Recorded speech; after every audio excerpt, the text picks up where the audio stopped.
Hi, Dr. TJ Dixon here, your intuitive guide to transformation, connecting to your best life. Today's message is on time management. Now, I have a group of students who I've been working with, and they were questioning me one day. They said, "Hey, Dr. Dixon, what can we do? What advice would you give to someone who is super stressed out because they think they don't have enough time? They are time poor, and they really need some help with time management. What would you suggest?" So we had this discussion and conversation in my class, and I thought I would share it here too, because maybe some of you who are viewing this are stressed out. You are needing some tips for time management. So here we go. My top 7 tips on what to do if you feel like you're time poor and you really need some advice for time management.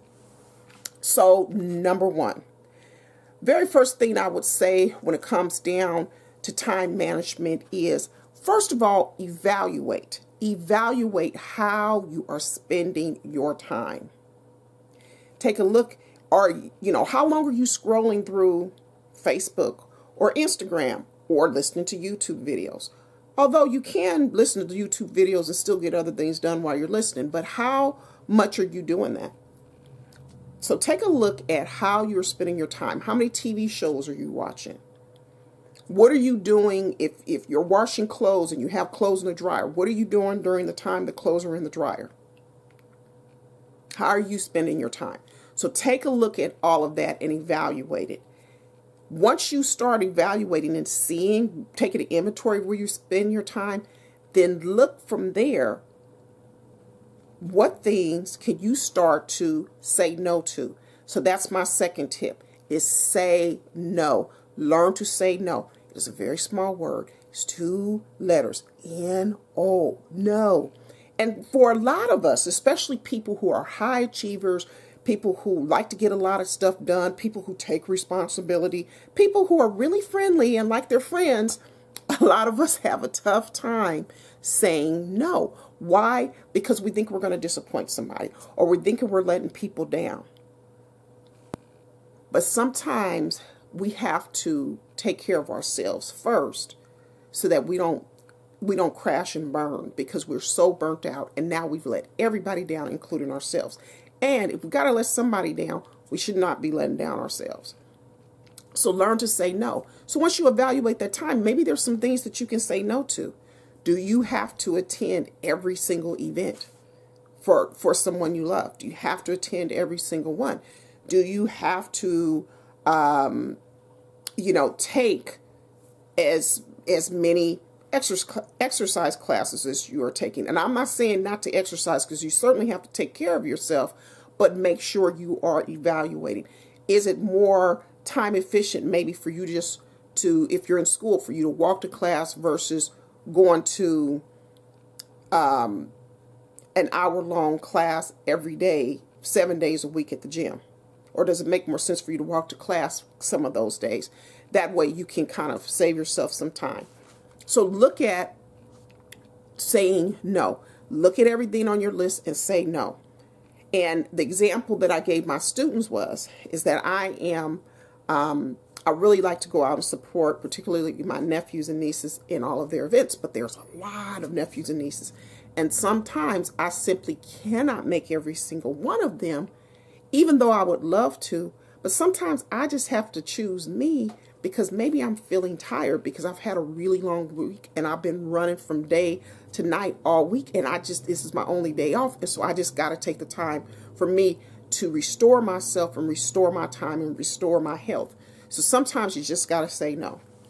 And if your friends and family, or whoever you're saying no to, really cares about you, it values you and loves you, they will understand. Another thing I will say, number 3, and this one's kind of going to sound a little controversial, but procrastinate. Now, I normally don't tell people to procrastinate, but hear me out on this. What I mean by procrastinate is this: does it have to be done right this second? If you have all of these things competing for your time, do you have to do whatever it is right this second.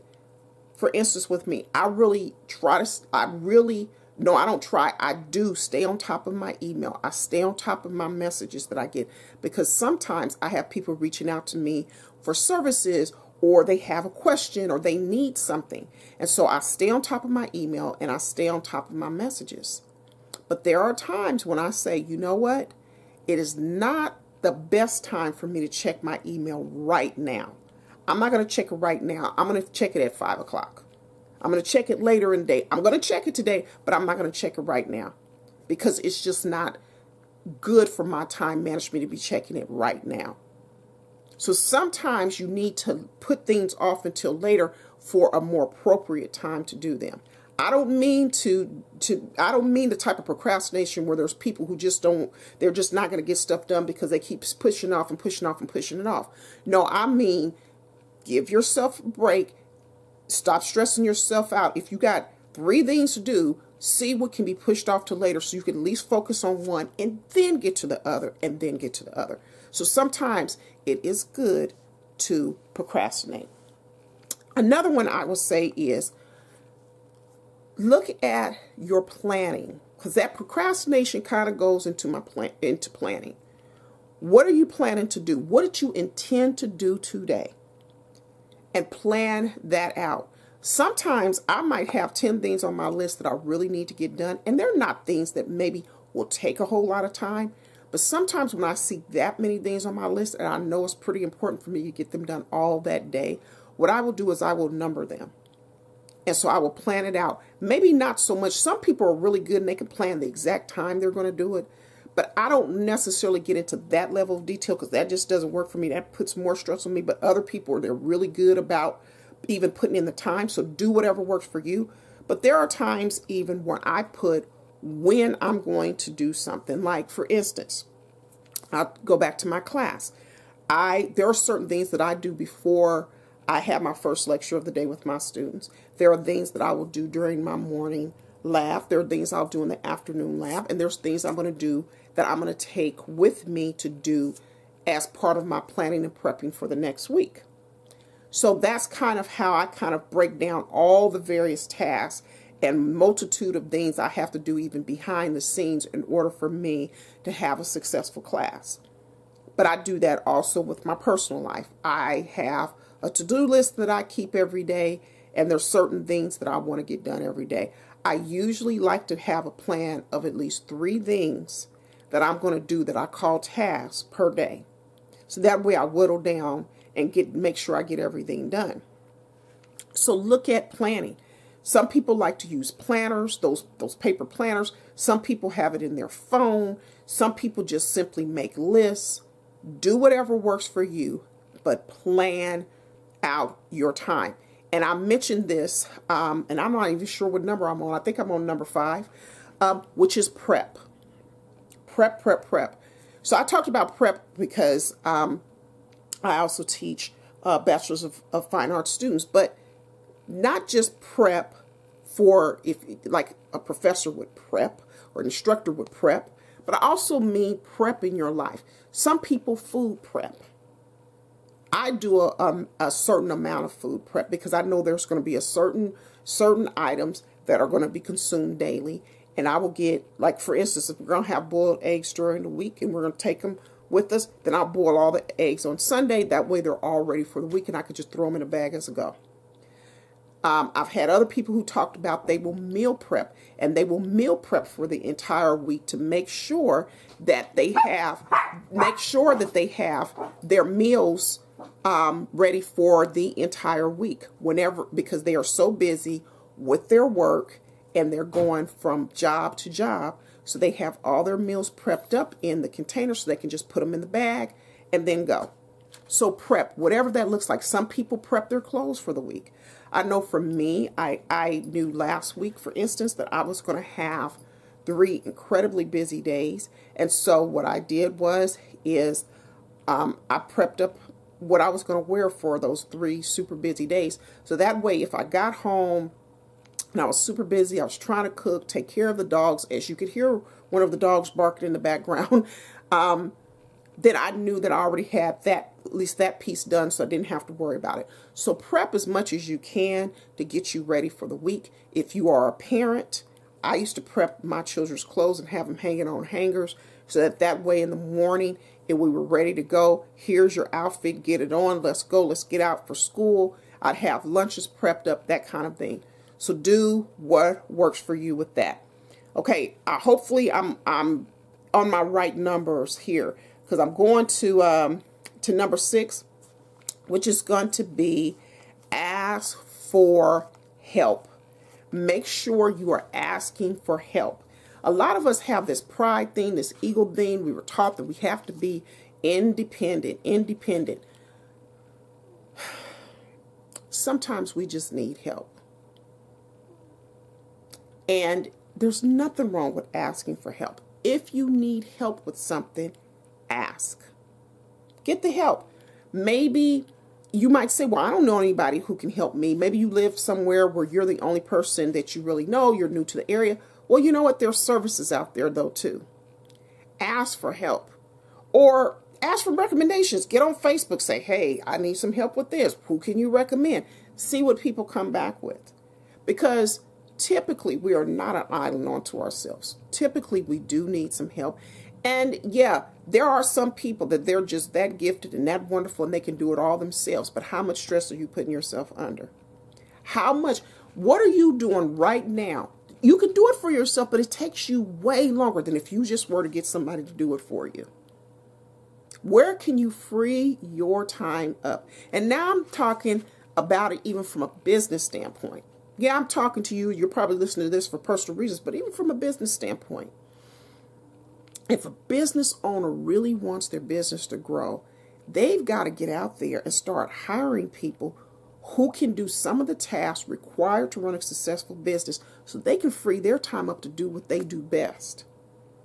So where's that at? Do you need to look at maybe having someone come in once a week, twice a week to clean your house, or maybe once every other week? You know, I've had, there's someone who I know who didn't think that their family could afford having someone come in every other week. And they actually got out there and they start talking to people and ask for recommendations. And lo and behold, there was someone who could come in that was going to be affordable enough for them to come in and clean every other week. So ask for help. You never know what you may find out. There might be some great solution that you're just not aware of. It might not cost you much, or might be much less than you think, or maybe it's even free. So ask for help. And then the final thing I will say is, I've given you 6 great tips, and there's other tips out there too. But maybe it's just the time of life you're in. You know, if you're a mom and you have, or a dad, and you have little kids, sometimes it just is what it is. Maybe you're like my students. Maybe you're a student and you're working your butt off and you're in school full time and you're just trying to make sure you keep the roof over your head and food on the table for you to eat, and you're trying to make sure you get your papers in, your grades in, and doing all these things so you can graduate and get your job. Maybe that's it. And it just is not a whole lot more time. Maybe you've done all the 6 steps plus some, and you still feel time for it, and you still feel like stressed out because you feel like you don't have enough time. Know this. This too shall pass. This too shall pass. Time does not stand still. And whatever moment you're in now, eventually you're not going to be in that moment again.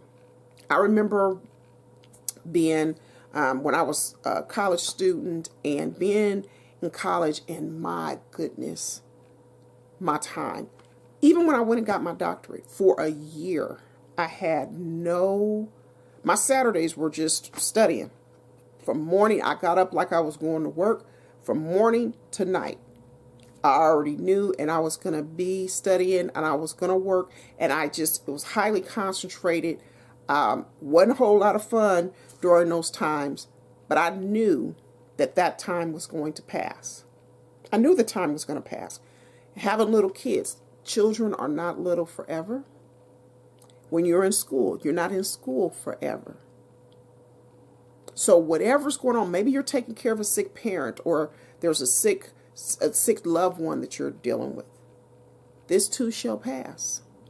So know that. And I encourage you that if you've done all you know to do, that is enough. And this time too shall pass. Thank you so much for watching. And if you need any coaching, if you want to reach out to me, please check out the links below.